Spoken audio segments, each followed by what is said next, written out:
I can tell you, looking at the CIA out officially demonizing without showing the proof Trump of being influenced by Russians, that green lights them under COG to create a hit team to take him out. And I'm going to tell you right now, with all the newspapers calling for his death and the Secret Service not allowed to do anything, you better believe, of course they're looking at killing him. They kill foreign leaders all the time. I saw, he died.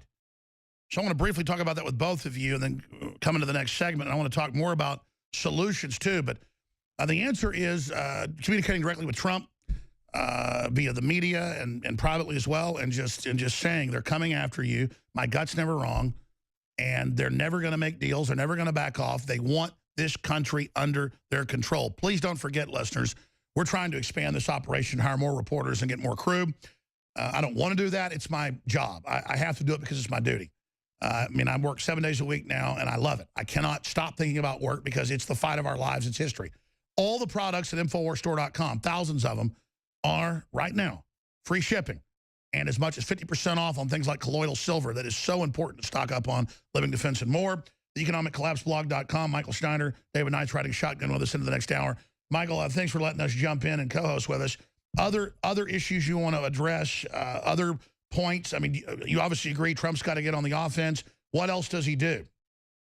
Well, if I was in Donald Trump's position, I'll tell you exactly what I would do if I was Donald Trump. I would not appear in public until at least January 20th, Inauguration Day, because as you said, you know, him and potentially his family are potentially in danger physically. Now, the New World Order would prefer to do this politically or legally if they can block him from becoming president. But as I've always said, they'll move heaven and earth to try to prevent him from becoming president. Once he becomes president, of course, they'll try to do whatever they can to remove him.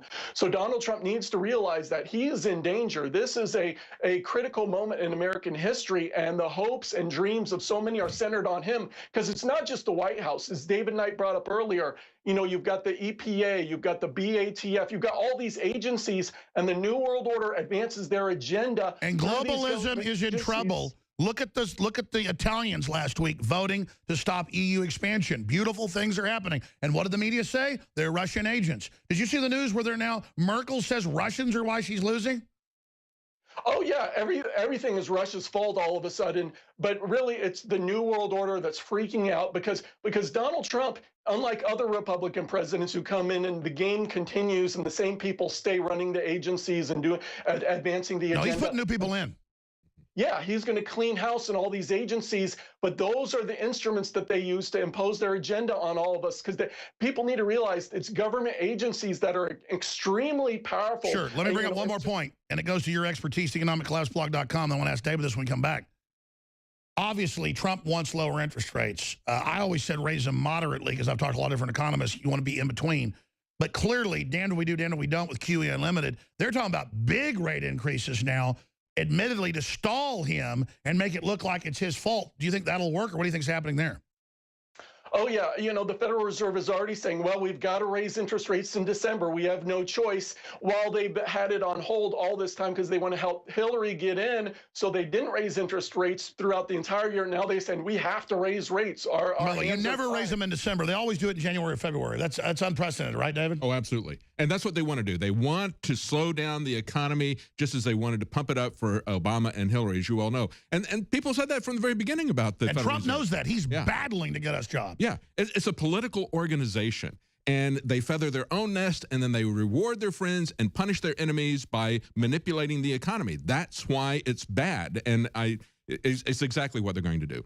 Yeah. This morning, one of my crew members, Pat Riley, was watching Vice News on HBO, or no, it was last night. He told me about this morning with his wife, and it was like a new Obama interview where he's talking about us. And he says, yeah, people really just stopped trusting mainstream altogether, so they went to anything that wasn't us. And I'm like, oh, so he didn't call us fake news. It was in a discussion of fake news. He was actually honest and meant, no, we just don't trust you. We don't like you. Folks, spread the word about InfoWars. They hate us. You're having a big effect. I love you. I appreciate you. InfoWars.com.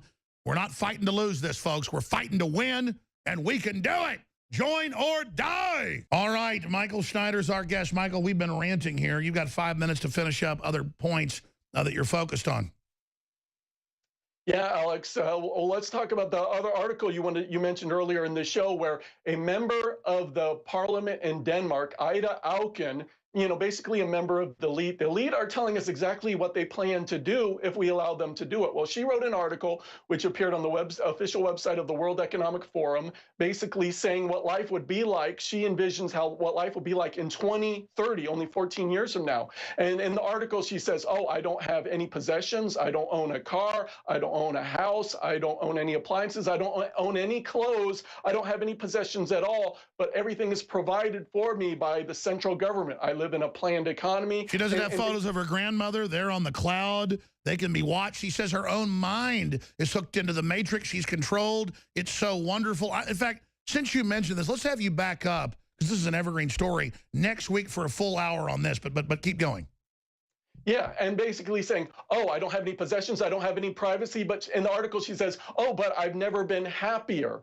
And she says, oh, in the future, the people aren't going to have to work. It'll all be done by robots and computers and artificial intelligence. And then if you want something, you just order it and it's delivered to you. And scroll down. This woman looks like a total cult member. But understand, she's the upper class technocrat, so she'll be controlling you, so she's all for it. It's nothing but socialism with a thin veneer of technology. Scroll down. Let's show how crazy this woman looks. Please continue. Yeah. And it's basically the equivalent of a member of our Congress saying this, So this is somebody that has real political power in Denmark, but she's saying that basically she envisions a world of planned cities where we're tightly in very tight communities where we all use public transportation. And all she's saying is the public globalist plan. It's not like she's the progenitor. Oh, yeah, she didn't dream this up, but this is what they want. And they believe that they can create kind of this socialist utopia where everything is pre-planned and where, when you graduate from high school or college, your job is assigned to you because everything is planned, everything is controlled. And it's a great green society. And they push it as grassroots with the Zeitgeist movement, supported by the UN and the New York Times. And the head of that movement said that I would be put in a re-education camp. Yeah, because those that don't agree, that try to rebel against the system, well, they're the problem. They need to be re-educated. They need to be controlled. They need to be put away, whatever, because they want this wonderful... Well, she says we'll just be put into zones, which I told her by that movie, or that series of books that was turned into movies, with the whole Mockingjay and the rest of it, Hunger Games, is the real globalist plan. And she says we'll be wild, feral humans in her article. Mm-hmm.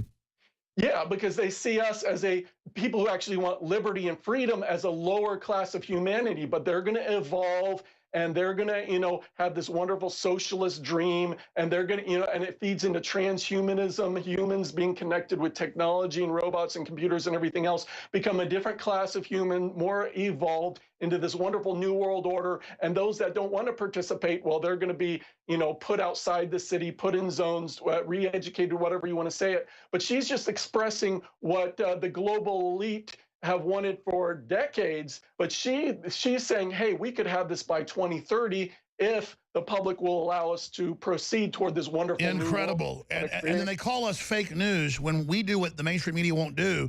We go to the World Economic Forum website, and it's a frickin' nightmare. You go on there, and it's like, we want $100 trillion in new taxes paid to private banks every decade.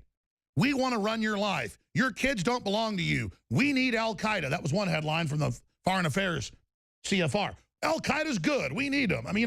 What's crazy is they just act like we're idiots and aren't reading this. Michael Schneider, incredible job. EconomicCollapseBlog.com. Thank you so much. Thank you, Alex. Isn't he honored? He made the Washington Post ban list of Ruski agents. There you go. Comrade. We'll be back. Stay with us. Wayne Madsen coming up.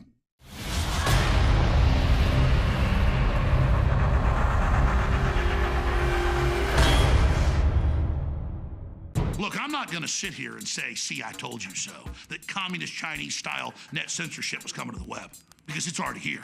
It's being announced. The way you keep the internet open and free is you get involved more than ever. Go to Infowars.com/app. A new battleship in the fight. Infowars Live, available right now. We're looking for a crew to man it. You going to sit down and play games and be a trendy? Or are you going to be part of history? Don't sit by and let the internet and free speech be stolen from you. Take action.